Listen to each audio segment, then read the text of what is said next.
시편 8편의 말씀, 제가 1절부터 끝절까지 읽고 말씀 나눕니다. 여호와 우리 주여, 주의 이름이 온 땅에 어찌 그리 아름다운지요. 주의 영광이 하늘을 덮었나이다. 주의 대적으로 말미암아 어린아이들과 젖먹이들의 입으로 권능을 세우시며 이는 원수들과 보복자들을 잠잠하게 하려 하심이니이다. 주의 손가락으로 만드신 주의 하늘과 주께서 베풀어 두신 달과 별들을 내가 보오니 사람이 무엇이기에 주께서 그를 생각하시며 인자가 무엇이기에 주께서 그를 돌보시나이까. 그를 하나님보다 조금 못하게 하시고 영화와 종기로 관을 씌우셨나이다. 주의 손으로 만드신 것을 다스리게 하시고 만물을 그의 발 아래에 두셨으니 곧 모든 소와 양과 들짐승이며 공중의 새와 바다의 물고기와 바닷길에 다니는 것이니이다. 여호와 우리 주여, 주의 이름이 온 땅에 어찌 그리 아름다운지요. 아멘. 시편 8편은 참 시로나 노래로나 찬양으로나 모든 면에서 아름다움으로 가득 차 있는 그런 시편입니다. 동시에 예수님도 인용했던 시편이고 또한 히브리서 저자도 인용한 그런 시편이기도 합니다. 이 시편은 첫 절과 끝절이 하나님의 아름다움을 찬양하는 내용으로 시작해서 마감을 합니다. 그리고 그 안에 하나님의 아름다움이 왜 아름다우냐, 어떻게 해서 하나님께서 그렇게 아름다운 분이냐에 대한 설명을 시적인 표현을 통하여 마치 이야기처럼 온 하늘과 땅과 바다와 모든 것들을 다 보면서 이야기하고 있는 그러한 시편의 내용입니다. 오늘 여기에 있는 이 아름답다라고 하는 내용은 사실은 그냥 beautiful이라는 아름다움에서 머무는 것이 아니라 majestic, 영어로 말하면 너무나도 찬란하고 영광스러워서 눈물이 나는, 그래서 이 감탄이 그냥 속에서부터 나면서 너무 아름답다. 지금 제가 얘기하는 이 표현조차도 사실은 부족한 표현입니다. 너무 아름답다 라고 하는 그 아름다움을 오늘 다윗은 표현하고 있습니다. 제가 생각할 때 이 시편이 어디쯤 언제 어떤 상황에서 나왔을까 이렇게 짐작을 한번 해봤습니다. 이것은 그가 무슨 큰 고통이나 아픔 속에서 나온 것이 아니라 아마도 그가 양을 치고 있을 때나 혹은 전쟁에 나가서 밖에서 야영하고 있을 때 이렇게 하늘을 바라보고 있는데 그 하늘에 별들이 무수히 쏟아지고 있는 그런 상황 속에서 아마도 이 시편을 지었을 것이다 라고 짐작해 보았습니다. 우리는 이 땅에 사는 동안 빌딩들의 불빛과 거리의 가로등의 불빛 때문에 하늘에 있는 별들을 잘 보지 못합니다. 그러나 가끔 전혀 분리 없는 어떤 야외나 산에 가서 하늘을 바라보면 별들이 쏟아지는 것을 경험할 때가 있습니다. 그럼 우리 그리스도인들은 주 하나님 지으신 모든 세계에 이런 찬양을 하면서 그 자연세계의 아름다움을 찬양하고 노래하는 그런 시간들을, 그런 감격적인 시간들을 아마 한두 번 경험하셨을 것입니다.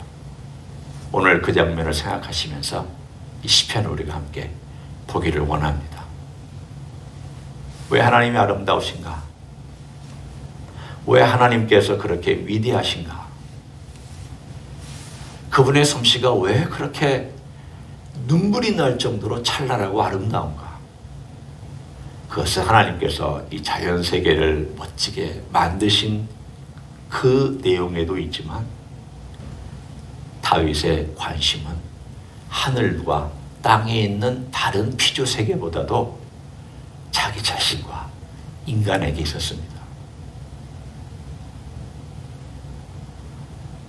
하나님을 노래할 수 있는 입을 가진 인간, 하나님의 영광을 알아챌 수 있는 인식과 이성을 가진 인간. 그것이 아름답다고 얘기할 수 있는, 표현할 수 있는 인간.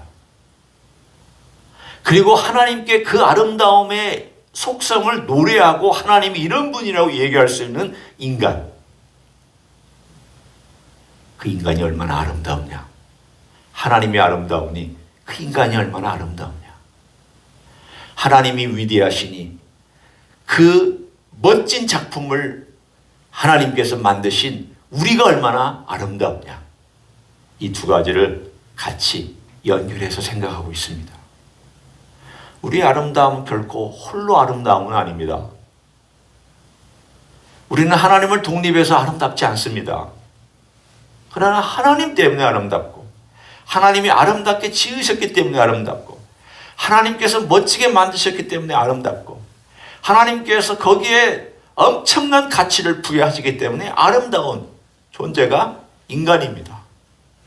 오늘 여기에 바로 그것을 노래하기를 4절에 사람이 무엇이기에 주께서 그를 생각하시며 인자가 무엇이기에 주께서 그를 돌보시나이까. 다윗을 자기 자신뿐만이 아니라 모든 인류를 다 포함해서 노래하고 있습니다. 우리는 하나님의 그 큰 세계 앞에서 먼지 같은 존재입니다. 요즘 과학이 발달할수록 우주가 더 크고 은하수와 같은 은하계 같은 존재가 수천억 개라고 얘기를 하니까 우리는 도대체 우주가 얼마나 큰지 모릅니다. 그 우주의 크기에 비해서 인간은 얼마나 작을까? 그 우주의 크기에 비해서 은하계가 먼지 같습니다. 은하계가, 태양계가 아니라 은하계가 먼지 같습니다. 그러면 그 먼지 같은 안에 있는 태양계는 먼지 중에 먼지보다 더 적습니다. 그러면 그 태양계 안에 지구는 더 적습니다. 그 지구 안에 있는 인간은 말할 것도 없이 적습니다. 눈에 보이지 않습니다. 그런데도 하나님께서 어찌하여 우리 인간을 그렇게 돌보시고 관심 있게 보십니까? 라고 먼저 묻습니다. 그리고 다윗은 대답합니다. 성령의 감동으로 두 가지의 원인 때문에 하나님께서 우리를 그렇게 사랑하신다. 첫째는 오늘 본문에 있는 것처럼 5절에 이렇게 나와 있습니다. 그를, 인간을 하나님보다 조금 못하게 하시고 영어와 종기로 관을 씌우셨나이다. 오늘 여기 나와 있는 하나님보다 라고 하는 단어는 천사들보다 라고 하는 단어로 바꾸는 것이 낫습니다. 이 단어는 엘로힘이라는 단어입니다. 하나님으로 번역이 되기도 하고 하늘의 어떤 존재들이라고 번역되기도 합니다. 우리 본문은 하나님으로 번역을 했지만 하나님보다 조금 못하다는 말은 사실 상식적으로 이해가 되지 않습니다. 여러분이 하나님보다 조금 못합니까? 다윗이 노래할 때 제가 하나님보다 조금 못합니다. 그건 논리적으로는 상식적으로 맞지 않습니다. 히브리서 2장에 보면은 정확하게 얘기합니다. 제가 그것을 읽어드리면 이렇게 표현되어 있습니다. 히브리서 2장 6절에 그러나 누군가의 인가에 어디에서 증언하여 이르되 시편 8편을 얘기하는 것이죠. 사람이 무엇이기에 주께서 그를 생각하시며 인자가 무엇이기에 주께서 그를 돌보시나이까. 그를 잠시 동안 천사보다 못하게 하시며, 천사라는 말로 바뀌어 있는 것을 봅니다. 그래서 이 의미는 사실은 천사들로 보는 것이 맞습니다. 다윗의 감동 가운데, 성령의 감동 가운데 우리의 존재가 하늘에 있는 천사들보다 조금 못하게, 조금 낮게 그렇게 지으셨는데, 그 지으셨음에도 불구하고, 그렇게 지으셨음에도 불구하고 거기에 하나님의 형상이 들어있는 아름다운 존귀와 오늘 본문에 있는 영어와 존귀로 관을 씌우시고 그 아름다운 하나님의 형상으로 덧입혀서 그 존재를 아름답게 만들었다고 노래하고 있습니다. 하나님의 형상은 복잡하게 생각하지 않아도 됩니다. 닮았다는 것입니다. 닮았다. 아들은 아버지를 닮습니다. 그래서 보통 얘기할 때 그 아버지의 그 아들, 엄마의 그 딸, 그 어머니의 그 딸, 그 말은 무슨 뜻입니까? 닮았다, 그 뜻입니다. 우리가 하나님을 닮았다는 뜻입니다. 그러면 하나님을 닮았다는 것은 하나님께서 부여하신 독특한, 하나님과 같지는 않지만 하나님께서 부여하신 그 아름다움이 그 안에 있고, 하나님이 그걸 나눠줬을 때에 그 작품의 그 아름다움과 그 멋진 것에 하나님께서 감탄하실 정도로 그렇게 하나님께서 돌보셨다는 것을 말씀합니다. 두 번째는 그 다음에 있습니다. 6절입니다. 주의 손으로 만드신 것을 다스리게 하시고 만물을 그 발 아래 두셨다. 우리를 온 만물을 다스리는 권위와 능력과 지혜를 부여하셨다라는 그런 뜻입니다. 이게 하나님께서 우리를 돌보시는 거하고 무슨 상관이 있습니까? 라고 질문할 수 있습니다. 이 말은 하나님의 능력을 부여하고 선물을 줬습니다. 하나님께서 그 사람에게 지혜를 주고 지혜의 선물을 주셨습니다. 하나님께서 그 인간을 만드셔서 권위를 부여하시고 그 권위라는 선물을 주셨습니다. 자, 제가 아티스트입니다. 그런데 그 작품을 하나 만들었는데 거기에 자기 모든 심혈을 기울여서 가장 아름답고 가장 귀하고 가장 힘든 모든 과정들 통하여서 작품을 만들었습니다. 부여했습니다. 우리는 그것을 혼을 거기다가 들였다, 혼을 불어넣었다, 이런 표현을 합니다. 상징적인 표현입니다. 혼을 진짜 불어넣은 건 아닙니다. 어떻게 우리가 작품에다가 혼을 호하고 불어넣습니까? 그러나 상징적으로 혼을 불어넣었다, 그 말은 자기 모든 영혼을 다 끌어다가 썼다, 그 뜻입니다. 그런데 혼을 불어넣었다는 말은 하나님과 인간의 관계는 그대로 문자적으로도 맞고 상징적으로도 맞습니다. 우리는 창세기 1장과 2장을 압니다. 우리를 창조하셨을 때에 하나님께서 우리 존재 안에 입김을 불어넣어서 그 작품을 만들 때 그 작품이 단지 보기 좋은 정도가 아니라 움직이며 활동하며 말하며 생각하며 이 지상 세계에 있는 동물들을 다스리며 식물들을 다스리며 그리고 지혜로운 판단을 하며 하나님을 노래하며 경배할 수 있는 그러한 가장 멋진 존재로 하나님의 혼이 들어간 존재로 만드셨습니다. 그러니 사랑하지 않을 수가 있습니까? 나도 혼을 들인 작품을 사랑하고 그 작품을 볼 때마다 이건 내 최고의 작품이라고, 이건 절대 팔 수가 없다, 이건 내가 소장해야 돼, 이건 내 영혼이야, 이건 내 자체야, 이건 내 존재 그 자체야, 이건 내가 만든 것이야 라고 그렇게 스스로에게 얘기하고 사람들에게 얘기할 것입니다. 여러분이 하나님의 입장이라고 한번 생각해 보십시오. 그렇게 혼을 들이고 에너지를 들이고 모든 걸 쏟아서 만든 최고의 아름다운 작품 인간을 놓고 볼 때 하나님께서 어떻게 손대고 있습니까? 너 알아서 해라, 어떻게 그렇게 하실 수 있습니까? 절대 그렇게 하실 수가 없습니다. 그래서 다윗은 노래합니다. 하나님, 우리를 그렇게 아름답게 지으셨습니다. 하나님께서 그렇게 멋지게 우리를 창조하셨고 그렇게 권위와 능력과 지혜를 부여하셨습니다. 그런데 이 시편이 왜 신약에서 인용되고 있느냐?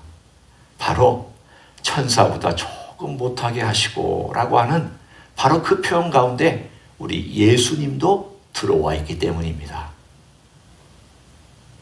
예수님은 천사보다 높은 분입니다. 그런데 천사보다 높은 분이 천사보다 낮은 인간의 자리로 내려오셨습니다. 왜 천사보다 낮은 인간의 자리로 내려오셨느냐? 바로 우리의 깨져 있는 하나님과의 관계, 그 아름다운 하나님의 형상, 하나님께서 부여하신 그 존귀하고 가장 아름다운 그 하나님의 형상을 회복시켜 주시려고 이 땅에 천사보다 조금 낮은 자리로 오셔서 우리 인간이 되셔서 우리를 위하여 일하셨고 피를 흘리셨고 우리를 위하여 희생제물이 되셨다라고 히브리서는 계속 강조하고 있습니다. 하나님은 그냥 계시지 않았습니다. 아름다운 작품을 회복시키기를 원했습니다. 깨진 관계를 회복시키기를 원했습니다. 그래서 그 찬양이 다시금 어린아이와 같이 하나님을 의뢰하는 그 어린아이 입술로 나오기를 원했습니다. 오늘 그래서 성령의 감동으로 2절이 등장하는 내용입니다. 앞에 나와 있지만 여기에는 힌트가 있습니다. 주의 대적으로 말미암아 어린아이들과 젖먹이들의 입으로 권능을 세우시며,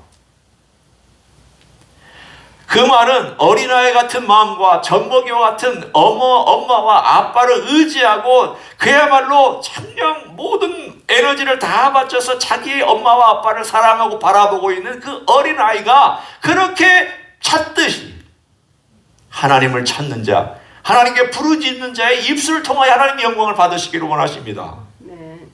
그것이 다윗의 노래입니다. 하나님, 제가 어린아이처럼 찬양하기 원합니다.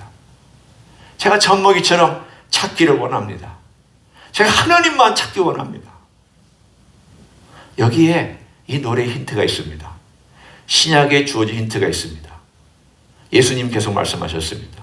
너희가 어린아이 같지 아니하면, 이 시편의 이 말씀을 아마도 염두에 두고 말씀하신 내용일 것입니다. 어린아이 같지 아니하면. 하나님, 어린아이들이 막 시끄럽게 합니다. 어린아이들이 막 주님을 찬양할 때 쟤들 시끄러우니까 좀 잠재워 주십시오. 쟤들이 잠자면, 쟤들이 말하지 아니하면 돌들이 소리를 지르리라.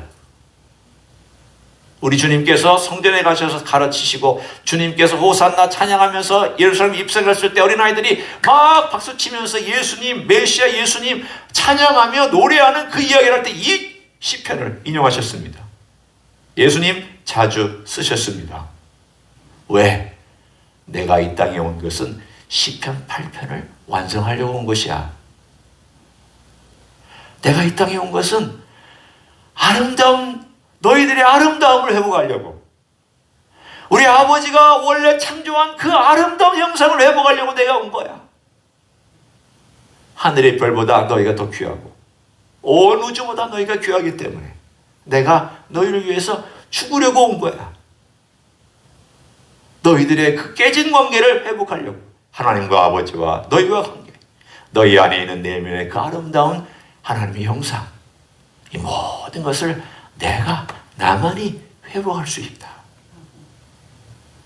우리 주님께서 그래서 이 땅에 오셔서 천사보다 조금 못한 자리에서 인간이 되셔서 죽으시고 부활하시고 다시금 천사보다 높은 위치로 올라가셔서 우리에게 말씀하시기를 너는 내 형제다. 너는 내 가족이다. 따라서 우리는 얼마나 아름답고 존귀한 자리까지 올라가게 되었는지, 처음 창조된 그 자리에 회복된 정도가 아니라 더 높은 자리로 우리는 돌아갈 수 있게 되었습니다. 이 놀라운 이야기가 시편 8편은 그래서 단지 아름다운 하나님의 세계를 찬양하는 데서 머물지 않습니다. 예언의 찬양입니다. 예수님을 노래하는 찬양입니다. 예수님이 하시는 일과 하실 일에 대한 찬양입니다. 이 찬양은 하나님의 아름다움이 어떻게 장차 또 펼쳐질까에 대한 미래를 보여주는 찬양이요, 대서사시와 같은 찬양입니다. 시편 8편을 오늘 하루 여러분이 묵상하시면서 놀라운 하나님의 대서사시를 여러분의 마음에 담고 감격하는 귀한 하루가 되시기를 예수님의 이름으로 간절히 축원합니다. 기도하겠습니다. 하나님, 참 감사합니다. 죄 때문에 하나님을 떠났던 인생, 깨지고 부서진 하나님의 형상, 자기 마음대로 권위를 쓰고 내 욕심대로 군림하려고 하는 어리석은 인간들, 그럼에도 불구하고 우리를 사랑하셔서 예수님을 이 땅에 천사보다 못한 인간의 존재로 보내주시고 우리를 위하여 피 흘리시고 우리를 위하여 십자가 지시고 우리를 위하여 대가 다 지불하시고 부활하신 다음 주님의 그 원래의 존귀하신 자리로 돌아가셔서 영광을 선포해 주시니 감사를 드립니다. 예수님 때문에 우리가 하나님의 영성이 회복되고 아버지를 아바 아버지라고 부를 수 있으며 우리가 또한 기도할 수 있고 찬양할 수 있고 어린아이 입술 통하여서 영광을 받으신 그런 어린아이 같은 믿음을 주시니 감사를 드립니다. 오늘 하루도 우리 주님 찬양하고 주님의 그 존귀하심을 높여드리고 하나님의 그 아름다우심과 위대하심을 입술로 계속 찬양하는 귀한 하루가 될 수 있도록 축복하여 주시옵소서.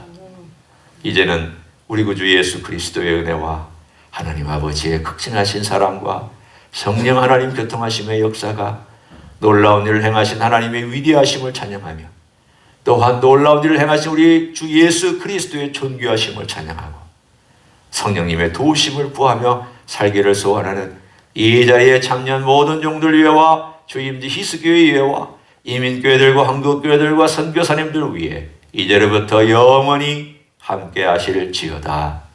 아멘.